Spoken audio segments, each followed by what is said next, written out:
Hello everyone and welcome to only IAS. स्वागत है आपका 22 नवंबर की एडिटोरियल डिस्कशन में।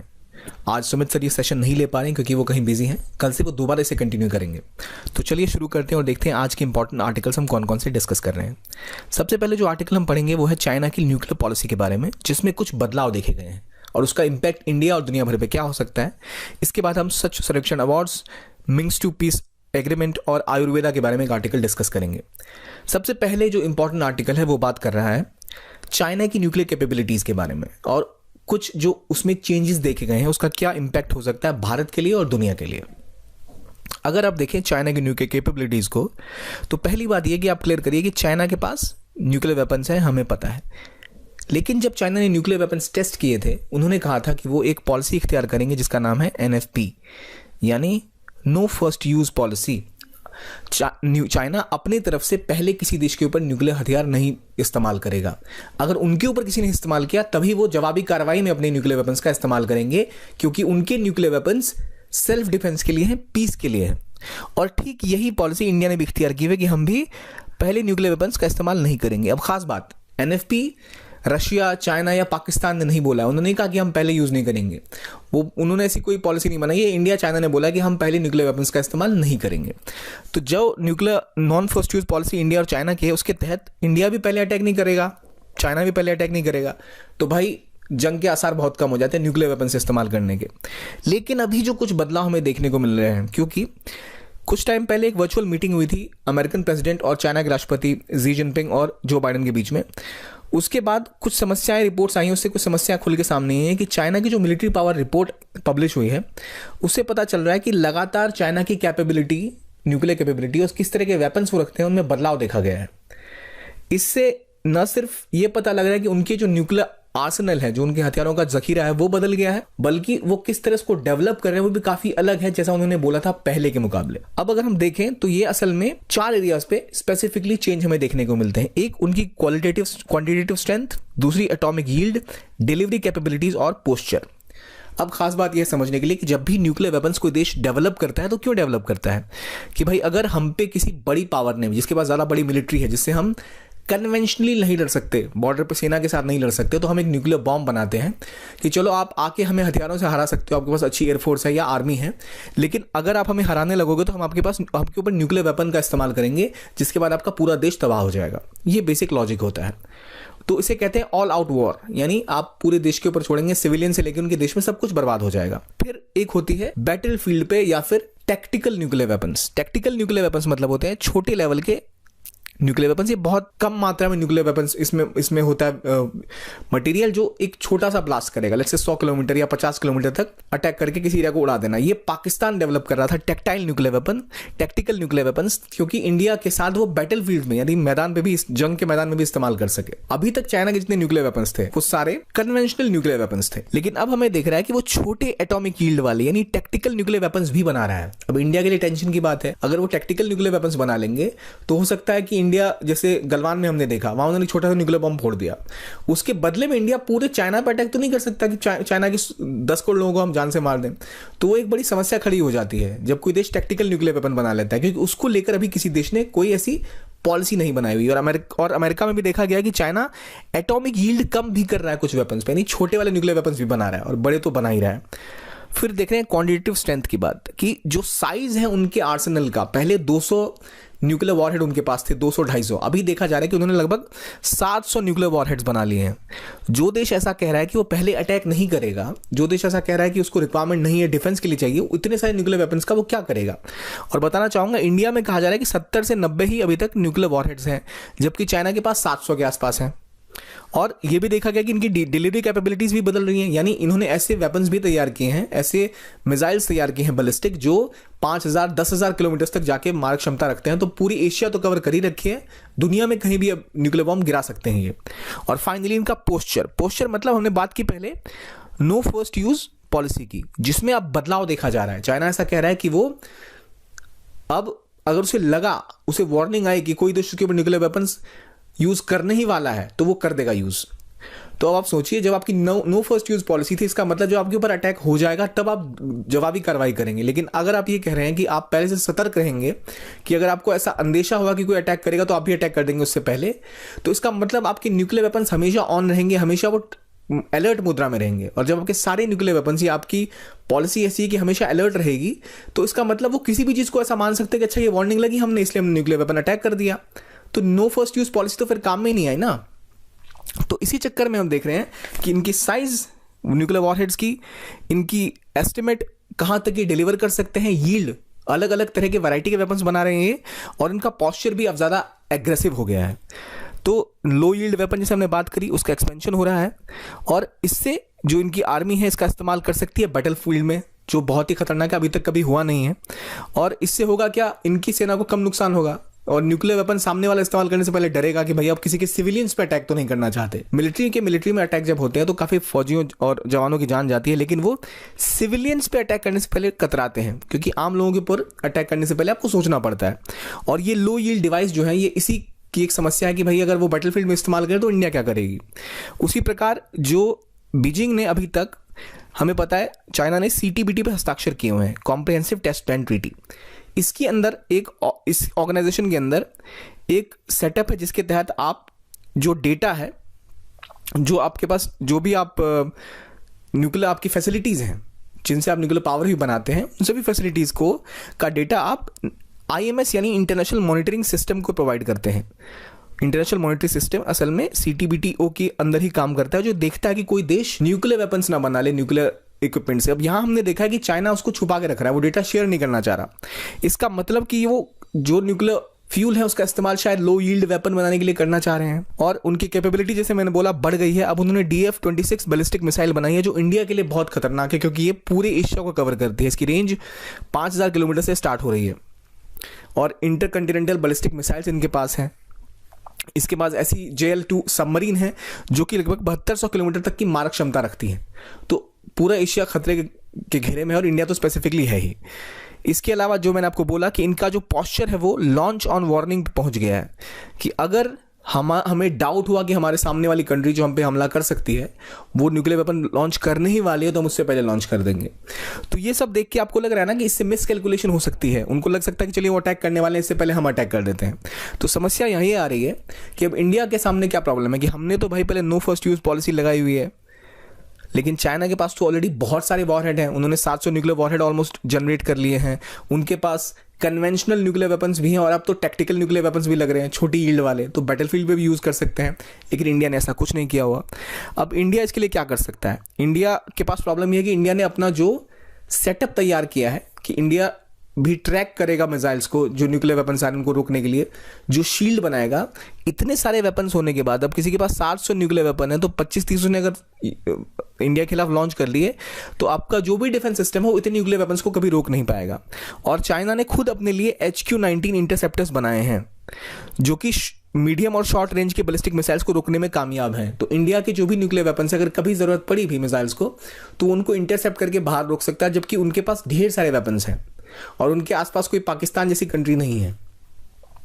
तो इसलिए इंडिया के लिए बहुत ज़्यादा खतरा है, और जो ये इंडिया का न्यूक्लियर आर्सेनल है उसके लिए भी खतरा है कि जितने न्यूक्लियर वेपन्स हैं इंडिया के, अगर हो सकता है वो कहें कि हमें खतरा है और वो न्यूक्लियर वेपन्स छोड़ दें और इंडिया के सारे जो भी न्यूक्लियर आर्सेनल है उसको पहले ही तबाह कर दे, तो इंडिया के पास कैपेसिटी ही नहीं होगी दोबारा अटैक करने की। तो न्यूक्लियर वेपन्स होते हुए भी हमारे न्यूक्लियर वेपन्स किसी काम के नहीं रह जाएंगे। तो ये प्रॉब्लम है, और ये सारी चीज़ें हैं जो अब इंडिया को सोचनी पड़ेंगी। इसके लिए इंडिया क्या कर सकता है? अब यहाँ हमें क्या करना चाहिए? हमें क्वांटिटेटिव न्यूक्लियर बैलेंस बनाना चाहिए कि कम से कम कुछ वेपन्स हमारे पास इस मात्रा में हो कि हम फर्स्ट स्ट्राइक को झेल सकें।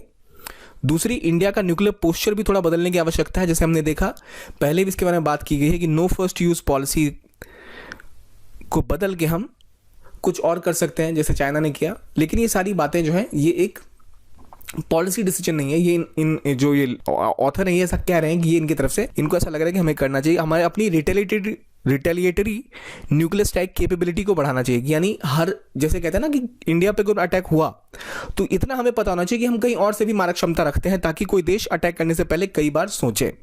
और इसके अलावा इंडिया को देखना पड़ेगा कि जो उनकी नेवी है चाइना की, अभी तक चाइनीज नेवी इंडियन नेवी से बहुत ज़्यादा पावरफुल नहीं हुई है, लेकिन हम धीरे धीरे देख रहे हैं कि उन्होंने बैलिस्टिक मिसाइल कैपेसिटी वाली न्यूक्लियर सबमरीन्स बना ली हैं।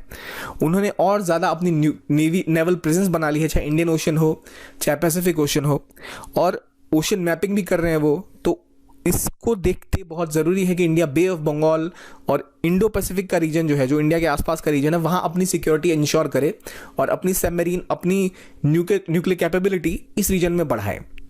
और ये चीज़ें करनी इसलिए ज़रूरी है क्योंकि इंडिया स्ट्रेटजिकली और सिक्योरिटी वाइज हमेशा इनसिक्योर रहेगा अगर वो चीज़ें नहीं कर पाएगा। तो ये बातें थी चाइना के न्यूक्लियर वेपन्स के बारे में और कैसे इसको सॉल्व किया जा सकता है। और जैसे हमने देखा कि इंडिया ऑलरेडी जो उनकी सबमरीन डिप्लॉयमेंट से बहुत पीछे रह रहा है धीरे धीरे, तो इंडिया को रिक्वायरमेंट है खुद की भी चीज़ें डेवलप करने की और उनको काउंटर करने की भी।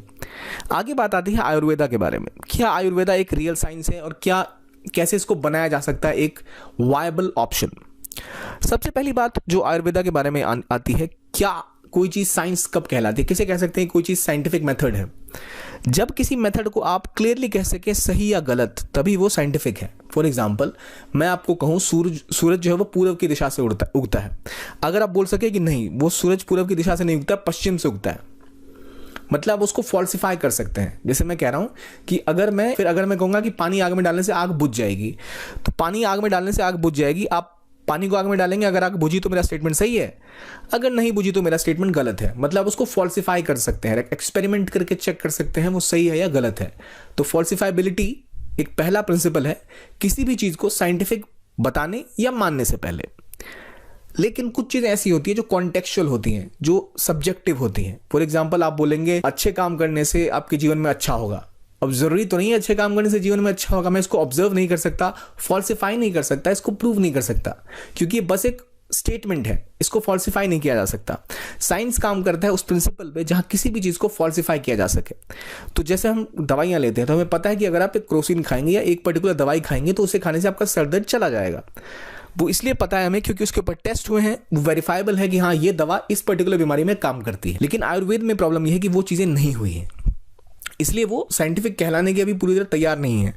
तो यहाँ लेखक बताने कि ऑथर का कहना है कि किस तरह से हम आयुर्वेदा को में चेंजेस ला सकते हैं। पहली बात, पेंडेमिक में हमने देखा कि लगातार लोग आयुर्वेदा की मेडिसिन खुद से खा रहे थे कुछ भी, कि भाई ये खा लो इससे इम्यूनिटी बढ़ जाएगी, और जैसे गिलोय या दालचीनी का इस्तेमाल किया गया और कई लोगों पे इसने काम भी किया। पर समस्या ये है कि क्या है गिलोय और क्या है दालचीनी, ये पहचानना बहुत मुश्किल है। और कोई भी व्यक्ति जो आयुर्वेद के डॉक्टर है वो कुछ भी लिख के दे रहे हैं कि भाई आप ये खा लो, या कोई कह रहा है कुछ और खा लो, इससे आपकी इम्यूनिटी बढ़ जाएगी, इससे आपको कोविड नहीं होगा, जो क्लेम्स बिल्कुल भी बैकड नहीं है डेटा और फैक्ट्स के साथ, उनकी टेस्टिंग नहीं हुई है। लेकिन इसका मतलब ये नहीं है कि आयुर्वेद बिल्कुल भी बेकार है। आयुर्वेद का कुछ इस्तेमाल हो सकता है, आयुष मिनिस्ट्री किस तरह इसका इस्तेमाल कर सकती है उसके बारे में यह बात की गई है। अब हुआ ये कि कई लैब्स ने बोला कि आयुर्वेद के साथ वो कोरोना का इलाज कर सकते हैं या बूस्ट कर सकते हैं आपकी इम्यूनिटी को, जबकि कई ऐसे साइंटिस्टों ने बोला कि ऐसी कोई बूस्ट बन नहीं सकती, ऐसी कोई गारंटी नहीं कि इम्यूनिटी बूस्ट हो जाए, ये साइंटिफिकली प्रूवन नहीं है। तो इसलिए मिनिस्ट्री ऑफ आयुष ने एक ऑनलाइन केस रजिस्ट्री बनाई थी जिससे पता लग सके कि शायद कुछ करने से, आयुर्वेदा की मेडिसिन का इस्तेमाल करने से अगर हमें सीधा सीधा प्रभाव दिख रहा है तो उसकी एक डायरेक्टरी बनाई जाए। कुछ क्लिनिकल ट्रायल्स भी किए गए लेकिन वो पब्लिश नहीं हो पाए क्योंकि उतना डेटा नहीं था। कोई भी जो क्लिनिकल ट्रायल है वो पब्लिश होने के लिए आपके पास एक डेटा सेट होना चाहिए, एक बड़ा सैंपल होना चाहिए।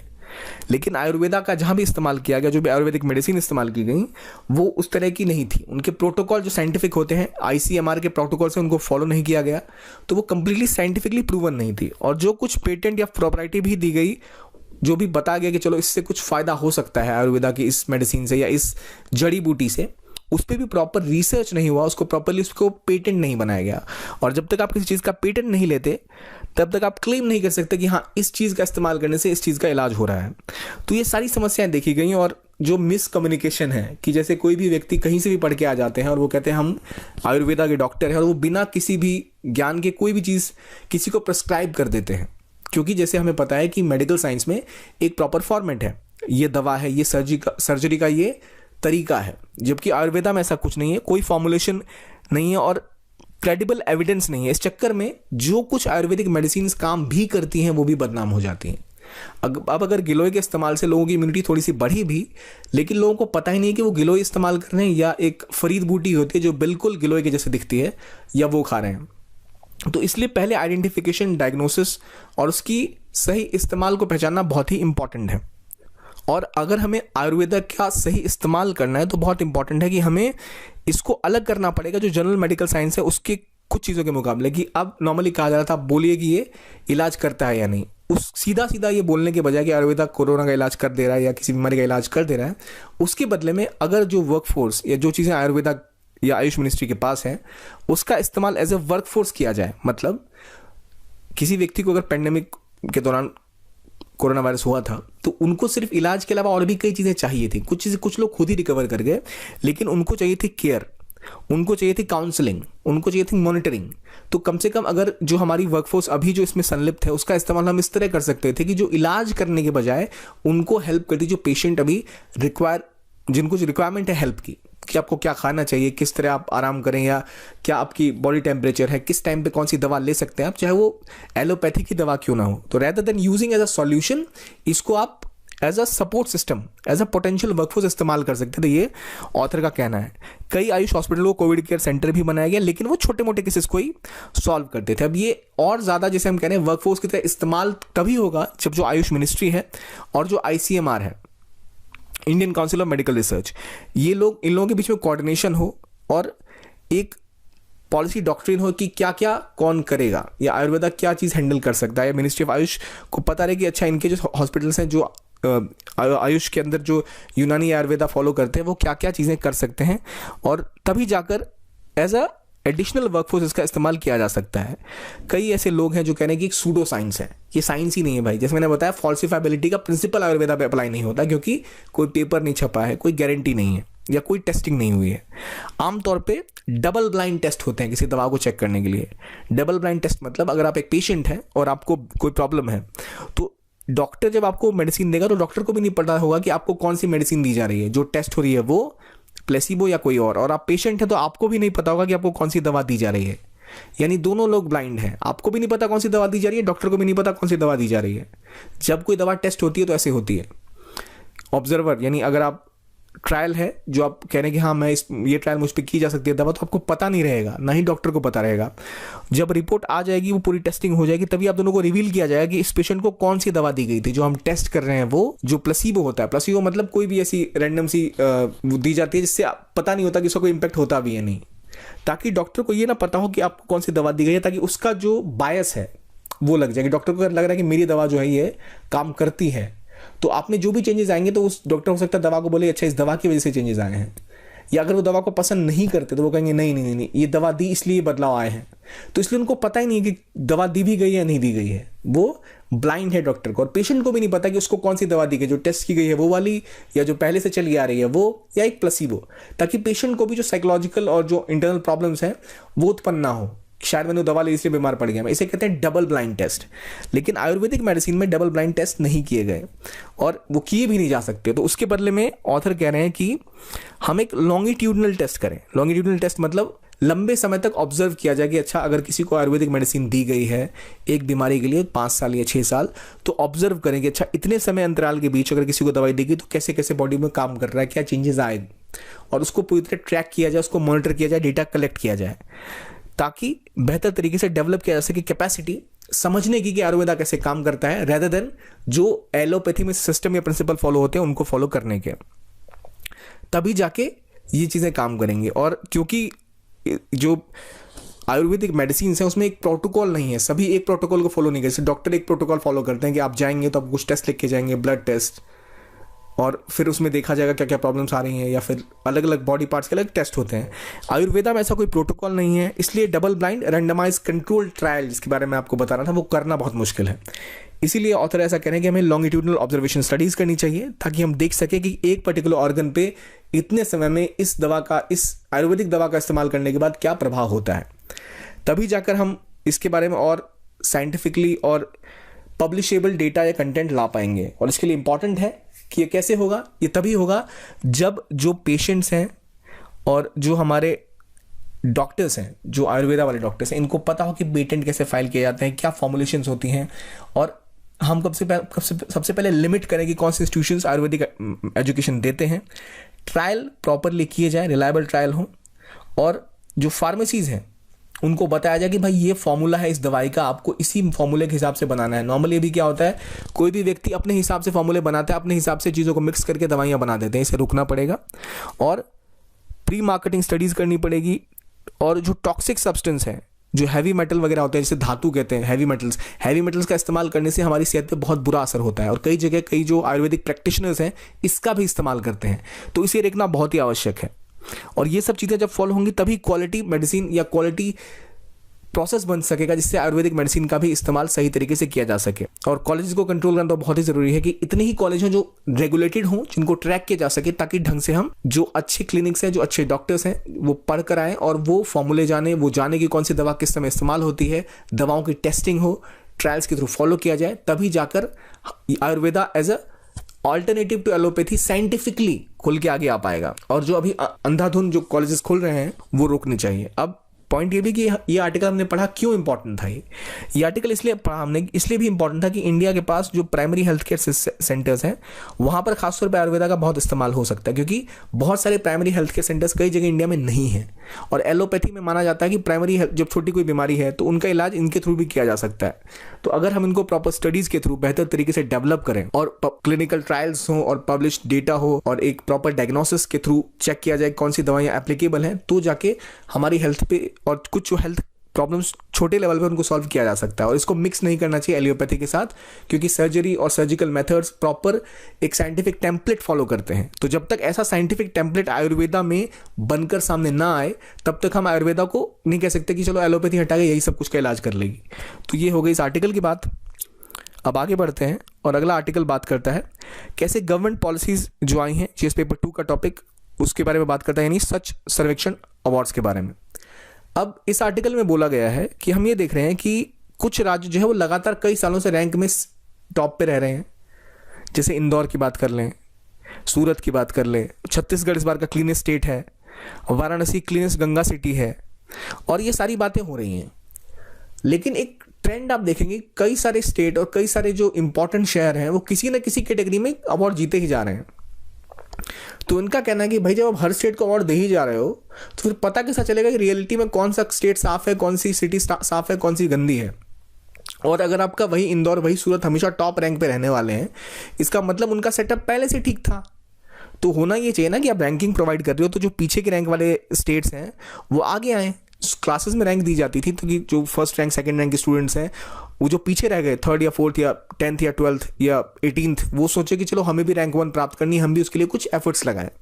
इनका कहना है यहाँ जो आपके लैगर्ड स्टेट्स हैं वो वहीं के वहीं रह रहे हैं और जो टॉप के स्टेट्स हैं वहीं के वहीं रह रहे हैं, तो इससे तो कोई खास फर्क नहीं पड़ रहा। तो ये चीज़ें कैसे सॉल्व होंगी उसके बारे में बात की गई और क्या रेलेवेंस है इसकी, ये स्वच्छ सर्वेक्षण अवार्ड्स की, वो हम जानते हैं। इसमें सबसे पहली बात कि कौन करता है ये सर्वे। तो जो ऑर्गेनाइजर हैं वो है ministry of housing and urban affairs, और लगभग 4,500 शहरों में 1 महीने तक फीडबैक लिया आया था, तब जाके रैंकिंग बनाई जाती है। इसमें आपकी डिफिकेशन फ्री रेटिंग होती है, गार्बेज डिस्पोजल और सॉलिड वेस्ट मैनेजमेंट, इन सबको देखा जाता है। और इनको जो ये शहरों को बांटती हैं कि भाई कैसे कौन सा शहर किस कैटेगरी में आएगा, पॉपुलेशन वाइज डिवीजन होता है। और हर स्टेट से कुछ शहर इसमें कम्पीट करते हैं। जिन जिन स्टेट्स में 100 अर्बन लोकल बॉडीज से ज़्यादा अर्बन लोकल बॉडीज़ हैं, उनमें महाराष्ट्र, मध्य प्रदेश जो है रैंक 2nd और 3rd है, जबकि 100 से कम वालों में झारखंड को क्लीनेस्ट सिटी बताया गया है। जबकि जैसे बताया हमको गंगा सिटी के नाम पे वाराणसी सबसे क्लीनेस्ट शहर के नाम से देखा जा रहा है। तो अब इतने सारे राज्य आपने बेस्ट शहर, सबसे क्लीनेस्ट सिटी या अवार्ड्स आपने दे दिया, लेकिन क्या वो एक दूसरे से कुछ बोरो कर पा रहे हैं? क्या कोई इनोवेटिव चैलेंजेस वहाँ आए या नहीं? देखिए, इस रैंकिंग का फायदा ये है कि हमें पता लग रहा है कि हमारे पास एक डेटा है, हमारे पास एक स्केल है चेक करने का कौन सा शहर सबसे साफ सुथरा है और किस शहर में सॉलिड वेस्ट मैनेजमेंट अच्छी चल रही है, कहाँ पे क्या प्रॉब्लम्स है। अब जैसे न्यू दिल्ली म्यूनिसिपल कॉर्पोरेशन, सूरत और नवी मुंबई को आपने दिव्य कैटेगरी में इनको प्रेरक दौर सम्मान दे दिया। तो ये अवार्ड्स इनको दिया जो आइडेंटिफाई कर रहा है कि हाँ ये काम कर रहे हैं इस सेक्टर में सफाई के लिए। लेकिन और कहाँ जो बाकी स्टेट्स में प्रॉब्लम्स हैं, अगर हम इलाहाबाद की बात करें, वो क्या सूरत से सीख सकता है? इस तरह की चेंजेस जो शहरों में होनी चाहिए उनके ऊपर कोई बात नहीं की गई है। लगातार कुछ शहर परमानेंटली आपके टॉप आ रहे हैं रैंक में और 6 साल से आपकी रैंकिंग आ रही है, लेकिन ये रैंकिंग अचीव क्या करना चाह रही है?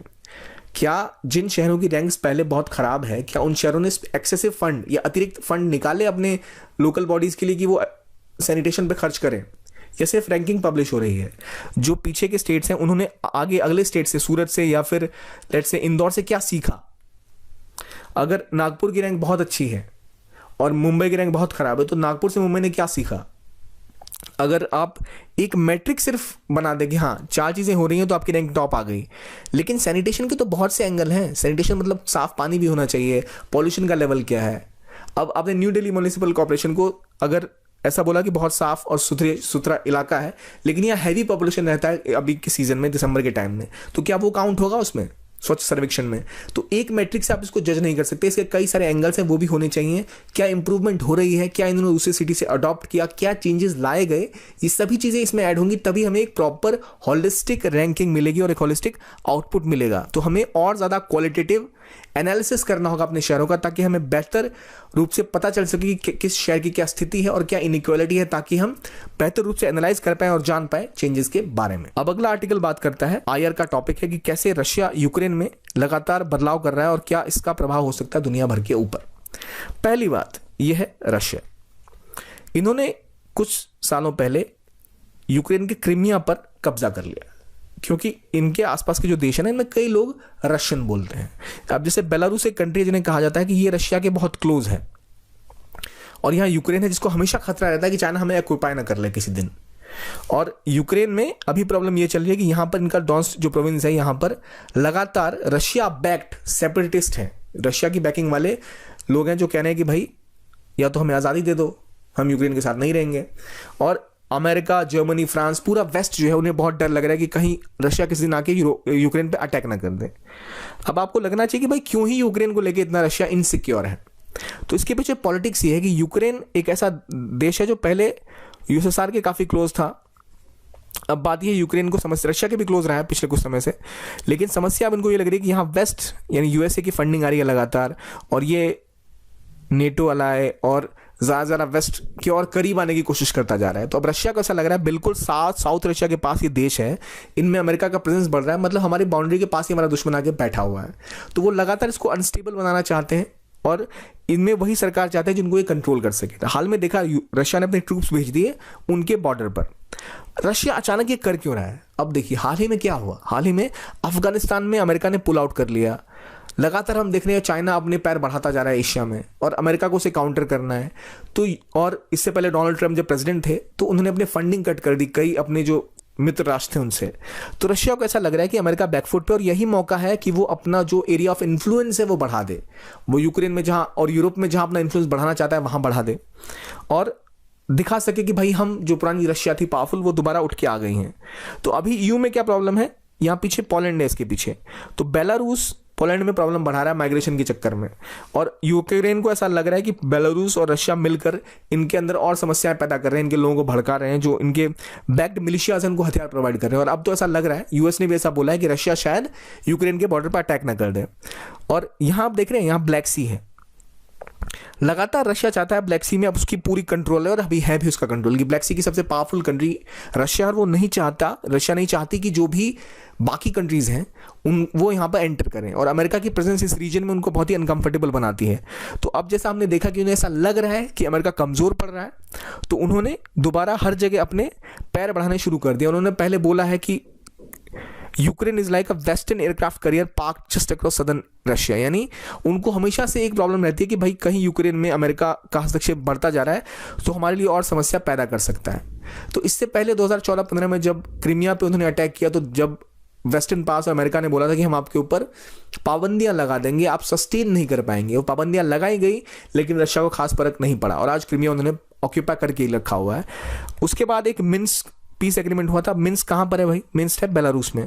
तो बेलारूस में जाके फ्रांस, जर्मनी और रशिया ये सब मिलके बैठे थे, तो उन्होंने एग्रीमेंट किया था, पीस एग्रीमेंट, की कैसे यूक्रेन में जो समस्या है उसको सुलझाया जाए। तो उन्होंने ऐसा बोला था रशिया ने कि अगर यूक्रेन इस इलाके में जहाँ समस्या है उस इलाके में पावर को डेलीगेट कर दे, मतलब डिसेंट्रलाइज कर दे, और लोकल लोगों को भी थोड़ी पावर दे दे, उनको थोड़ी ऑटोनॉमी दे दे, तो रशिया कुछ नहीं करेगा। रशिया कहेगा ठीक है। अब आप बोलेंगे रशिया इतना है ही क्यों, इंटरफेयर कर क्यों रहा है? क्योंकि जो बाकी देश के लोग हैं जो यहाँ विरोध प्रदर्शन कर रहे हैं वो असल में रशिया बोलने वाले हैं। तो और रशिया का ऐसा कहना है जो भी रशियन बोलते हैं वो हमारे ही लोग हैं। तो अब रशिया ने ऐसा बोला था इस एग्रीमेंट के दौरान, जो मिन्स्क की पीस एग्रीमेंट थी, कि वो अगर डिसेंट्रलाइज करे, पावर को ऑटोनॉमी दे, तो वो कुछ नहीं करेगा, लेकिन ऐसा हुआ नहीं। और रिसेंटली भी उन्होंने फाइटिंग को और बढ़ावा दिया, हथियार प्रोवाइड किए, कुछ सपोर्ट दिया, और अब तो ऐसा लग रहा है कि शायद वो और कैप्चर करने के इरादे से बैठे हुए हैं कि और एरिया कैप्चर कर लिया जाए, जिससे उनको और ज़्यादा लेवरेज मिले, यूरोप की पास और डर जाए रशिया से, छोटी मोटी कंट्रीज वो करने लगे जो रशिया चाहता है कि वो करे। और इससे होगा क्या, इस डर से यूक्रेन पूरा का पूरा इंटीग्रेट नहीं करेगा, किससे, तो अमेरिका से, नहीं तो उनको लग रहा है कि पूरे वेस्ट के साथ इंटीग्रेट न कर जाए। और यूक्रेन की जो इकोनॉमिक सप्लाईज है, मोस्टली जो रशिया का नेचुरल गैस रशिया से निकल के यूक्रेन होते हुए बाकी वेस्टर्न यूरोपियन कंट्रीज में जाता है, उनके लिए उनको टैक्स भी देता है, फीस देती है, उससे यूक्रेन की इकोनॉमी को बहुत फायदा होता है। और रशिया उसका इस्तेमाल भी अब यूक्रेन के ऊपर दबाव बनाने के लिए करता आ रहा है। इन सभी चक्करों में लगातार प्रेशर बना के यूक्रेन के ऊपर रशिया चाहता है कि उसका दबदबा बना रहे और दुनिया में उसकी पहचान रहे। तो ऐसे आर्टिकल का इस्तेमाल आप कर सकते हैं ये दिखाने के लिए कैसे जो हार्ड पावर है उसका इस्तेमाल मिलिट्री कंट्रीज करती हैं। और खासतौर पर PSIR में ऑप्शनल में ज़्यादा इंपॉर्टेंट आर्टिकल था ये, लेकिन हमारे लिए जानना जरूरी था कि यूरोप में क्या गेम चल रही है, उसके रिगार्डिंग ये आर्टिकल डिस्कस करने के लिए। और इसी टॉपिक में, और जो अभी क्रीमिया में हो रहा है, इसको हम देखते हैं टैक्टिकल इन्वेजन, एक छोटे से एरिया पे कैप्चर कर लिया, उससे दबाव बना रहे हैं वो। इसीलिए हम देख रहे हैं इसका ठीक वैसा है चाइना जो करता रहता है, छोटी कंट्रीज के छोटे एरियाज पे कैप्चर कर लिया, उन पे दबाव बना लिया कि आप वही करिए जो हम कहना चाहते हैं, ताकि टॉक्स तभी हो जो हम चाहते हैं उस हिसाब से टॉक। और वेस्ट अब लगातार, यानी जर्मनी और फ्रांस दबाव बनाएंगे रशिया पे कि भाई आप कोई तो एग्रीमेंट कर लो, क्योंकि लेकिन रशिया एक अच्छे पॉजिटिव, एक स्ट्रॉन्गर पॉइंट पर है, तो वो अपने हिसाब से एग्रीमेंट्स को डिसाइड कर सकता है। तो ये था आज का आर्टिकल्स। आई होप आपको अच्छे लगे हों। देखने के लिए बहुत बहुत धन्यवाद। Thank you very much and have a nice day.